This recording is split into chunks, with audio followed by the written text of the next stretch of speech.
దైవం ఎక్కడో లేదు, మనలోనే ఉంది. ఆత్మ, పరమాత్మ, జీవాత్మ, పరబ్రహ్మ. ఆ పరబ్రహ్మయే పరాశక్తి. నీవే దేవుడివి. ఎక్కడెక్కడో వెతుకుతున్నావు, నన్ను వెతుక్కుంటూ వచ్చావు. నీలో ఉంది కదా, నీలో ఉంది కదా. మరి ఎలా దాన్ని తెలుసుకోవడం? మరి తెలుసుకోలేకే కదా మరి ఇక్కడ దాకా వచ్చింది. నీలో ఉన్నాను అనుకో. ప్రపంచాన్ని మార్చాలి అనుకుంటున్నావు.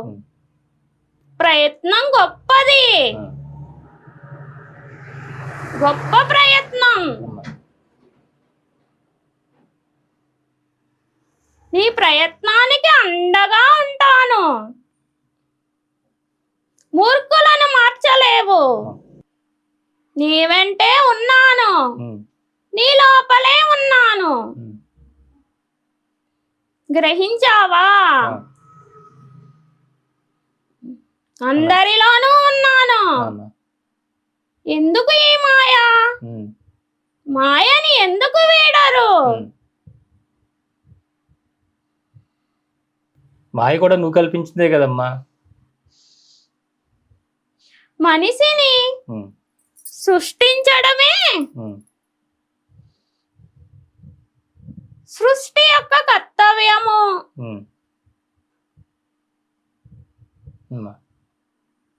ప్రతి ఒక్కరికి మనసు ఉంది, కట్టడి చేయండి. ఆత్మతో జీవించండి.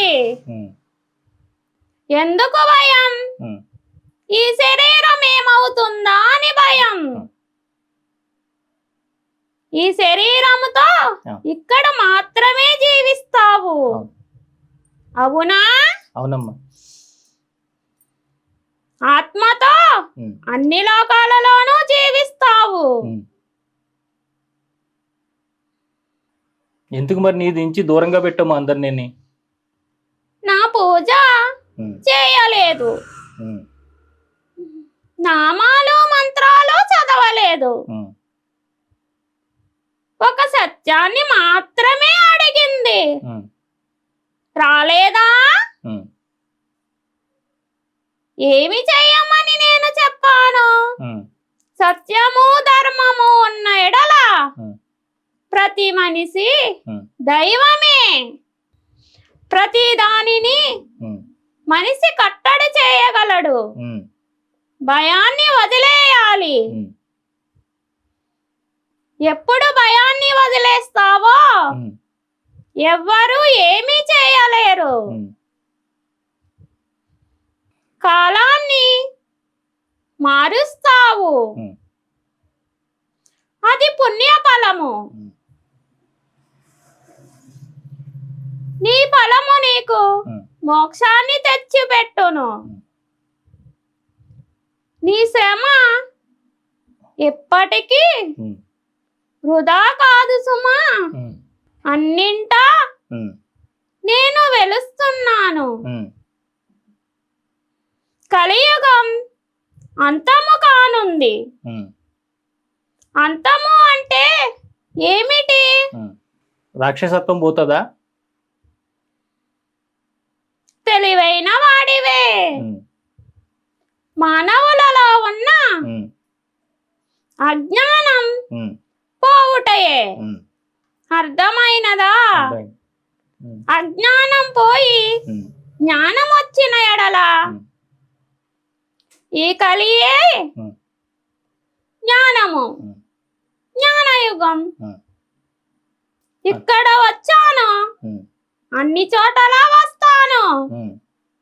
జ్ఞానంతో ఆలోచించాలి, సత్యంతో జీవించాలి. బిడ్డలని బాధ పెడుతుంది అనుకుంటున్నారు.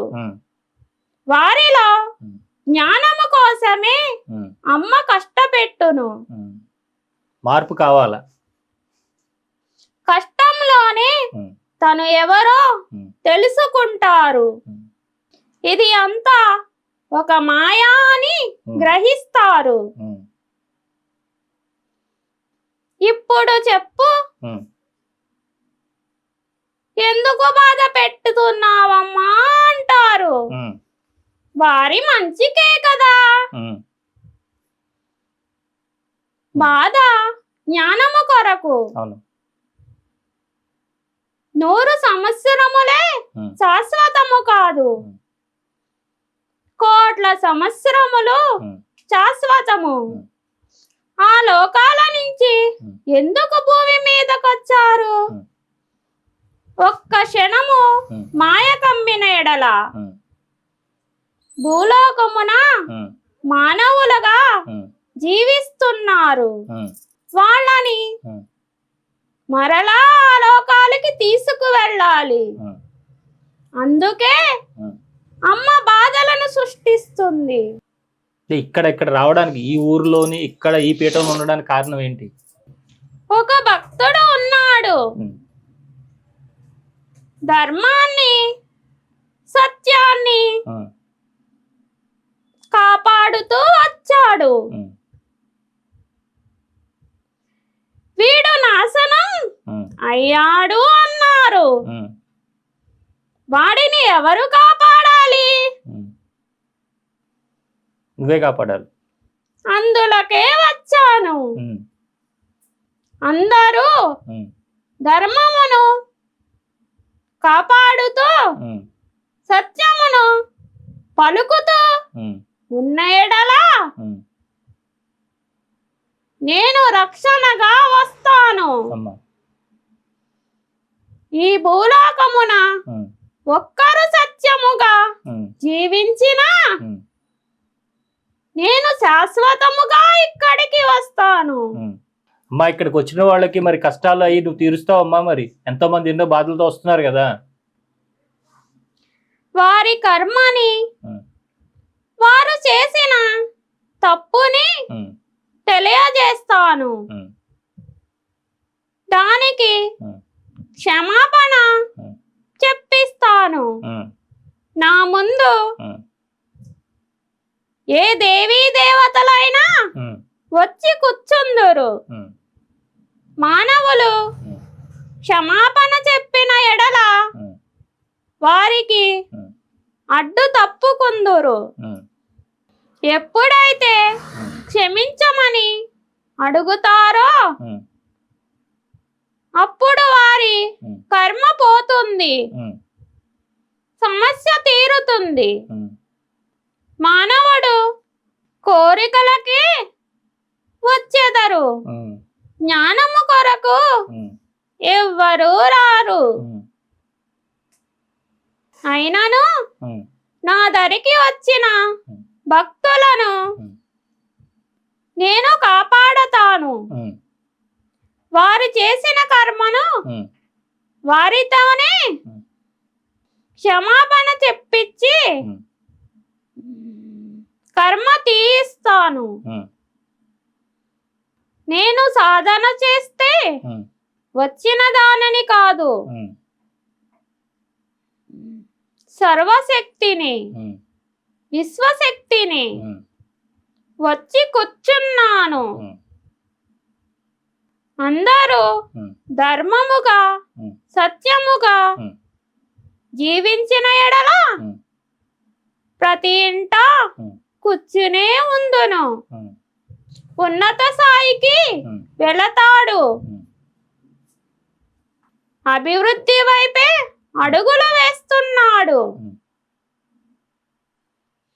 అన్ని విధాలుగా చెప్పాలి, అది నా కర్తవ్యము. జ్ఞానము గురించి తెలిపావు కదా, నా జీవితం గురించి ఎందుకు తెలుపుతున్నావు అనుకుంటున్నావు? అన్నిటిలోనూ ఉన్నది నేనే, అన్ని కష్టాలు తీర్చేది నేనే. మంత్రము తంత్రము నా ముందు పని చేయవు.